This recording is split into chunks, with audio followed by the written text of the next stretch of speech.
un moment donné. On va d'abord faire un tour au Sénégal. On va dire bonjour à quelqu'un. Bonjour, Eladji Liboun. Bonjour les amis, vous êtes là? Oui, nous sommes là. Ouh là là, ta table elle est garnie, hein? Ah oui, très bien garnie, hein?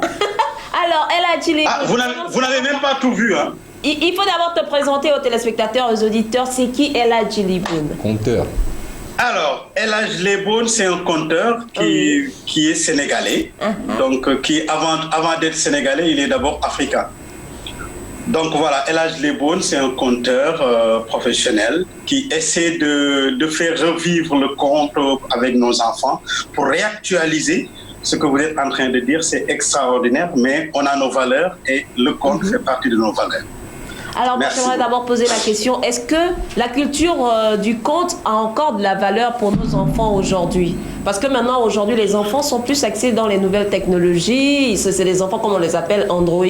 Un enfant de 10 ans, est-ce que c'est possible de l'appeler encore, lui dire, viens t'asseoir autour du feu, je vais te conter une légende ou une histoire? Bien sûr, bien sûr. Vous savez, en fait, il faut vivre en son temps. C'est-à-dire, si par exemple, ici, je prends l'exemple de Khanyou Endaté, c'est un conte qui date de très longtemps. Mais si par exemple, on reste scotché sur les contes d'antan, ça peut être un peu difficile pour l'enfant high class qui est là maintenant. Mais moi, j'ai une sorte de subterfuge qui fait que souvent, je me mets un peu moderne, avec une guitare, essayer de parler au même rythme, avec un peu de trucs actuels, pour essayer d'attirer l'enfant afin de lui montrer les valeurs qui existent toujours, qui sont intarissables. Parce que le conte, avant les centres de formation ou quoi que ce soit, c'est autour du conte qu'on formait tout le monde. C'est autour du conte qu'on faisait de la prévention. C'est autour du conte que même la justice parlait aux enfants et à tout le monde. Donc le conte est toujours extraordinaire et toujours valeureux. Il suffit juste d'avoir les moyens et d'aller vers ces moyens-là, parce que vous savez, pendant le confinement, je suis resté 45 jours à faire chaque jour un conte et finalement, ça a été suivi par beaucoup de monde. Donc, il faut juste aller vers eux, aller vers les écoles. Et juste pour revenir dans ce que vous disiez pour la colonisation ou quoi que ce soit, pourquoi pas le conte, on ne l'introduit pas dans le programme scolaire? Bien sûr. On est en train de lutter pour ça. Oui. Et que font les autorités à leur niveau? Ils sont en train de se bouger un peu, mais vous savez, comme ce que vous êtes en train de dire, c'est un peu difficile.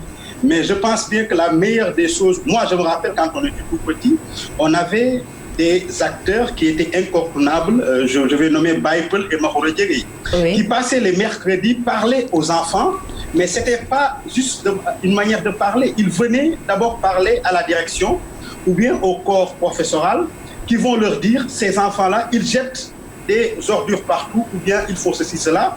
Ils vont faire de la comédie ou bien des contes à partir de ça, à partir du problème qui a été énuméré actuellement.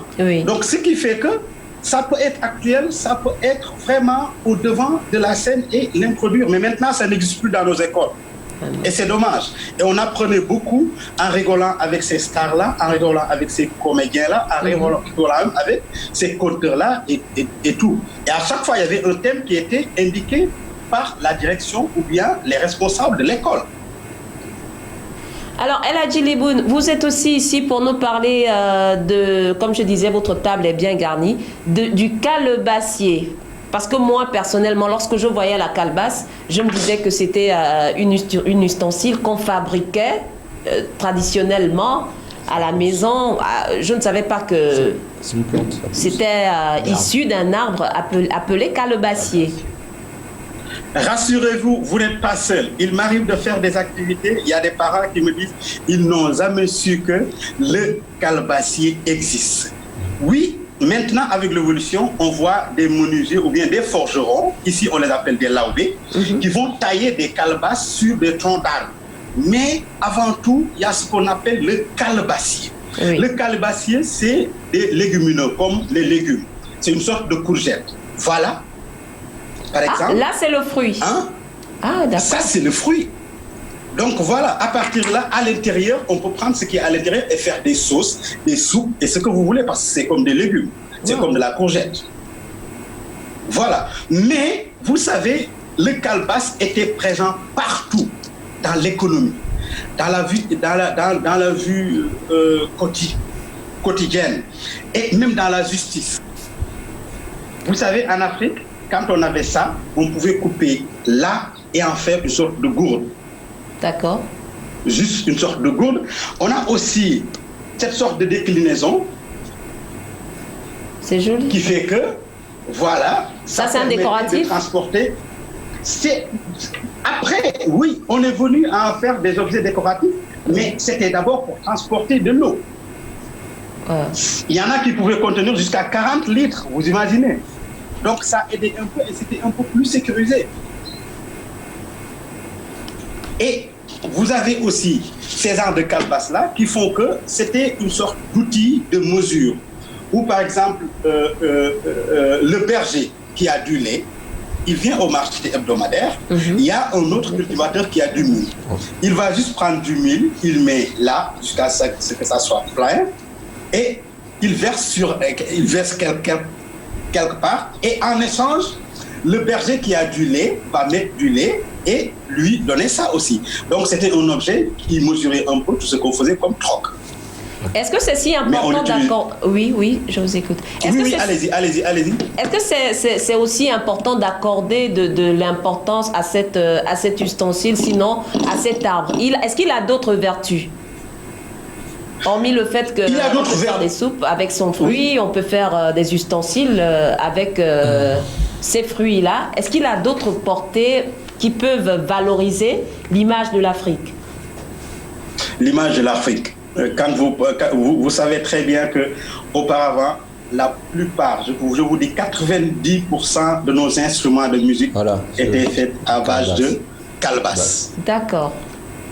Kora. Marrakech. Khalam. Maracas. Oui, merci beaucoup, monsieur. Et même ce qu'on oublie souvent, le balafon. Le balafon. Balafon, le oui, à l'intérieur pour faire... Voilà. Le calebasse était présent partout, je vous dis. Après, il y a d'autres vertus un peu mystiques ou quoi que ce soit, ça c'est autre chose. Mais je vous dis que le calebasse, la calebasse du moins, était présente partout dans la vie en Afrique ou bien même aux États-Unis. Parce que finalement, ça a été transporté. Ça a été transporté aux États-Unis et tout, et on l'utilise. Et maintenant, je vous dis, même en Europe, ils sont en train de cultiver ça dans leur jardin et en faire des légumes et faire des soupes. Maintenant, si vous cherchez sur Internet ou bien vous demandez aux Européens, ils sont en train de prendre les graines parce qu'à l'intérieur, ce qui bouge à l'intérieur, c'est juste les graines. Ils récupèrent les graines et ils vont le semer et ils vont utiliser ça comme une sorte de soupe et tout ce que vous voulez. Moi, je vous dis, avant le fer, avant chose, à part tout ce qu'on disait comme l'argile pour faire des objets et des ustensiles, il n'y avait que ce qu'on appelle le calebassier, qui servait de tout. Voilà. Alors, moi, j'aimerais que vous terminiez... Oh là là, oh là, oh là, oh là. Oh là.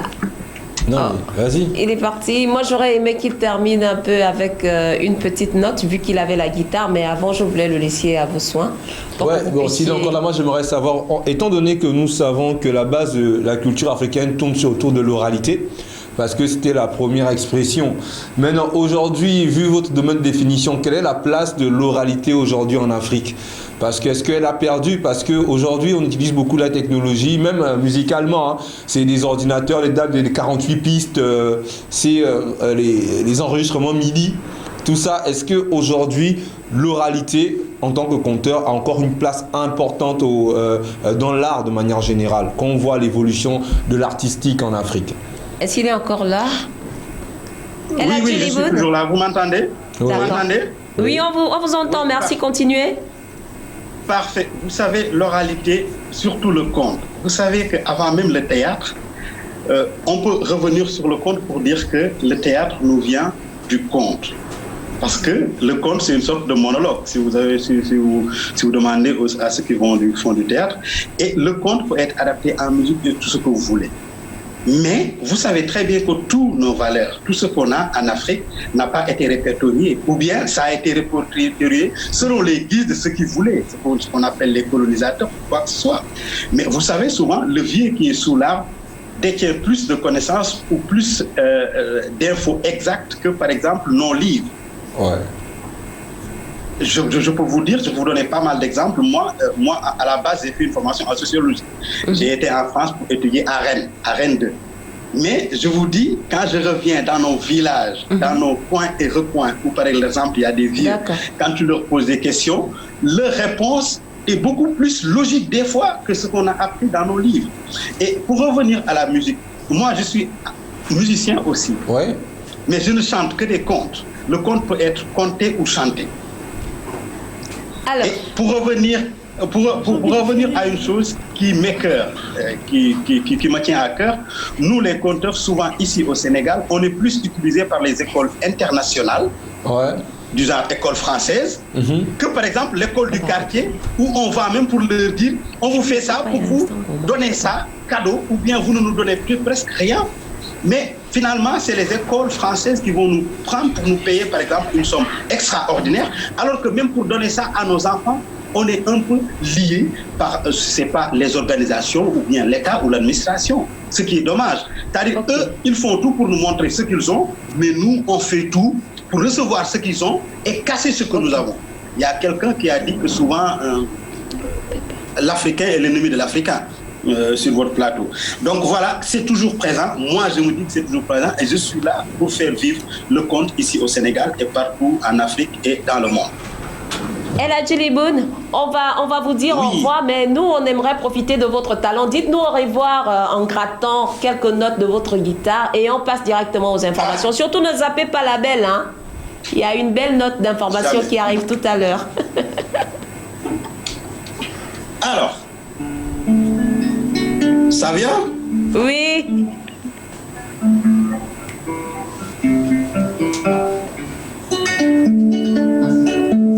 Wow.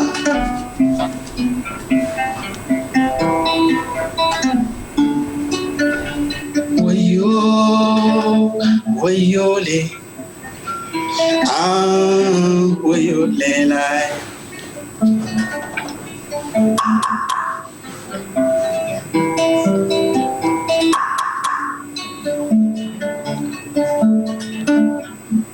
Alors que le vieux était là.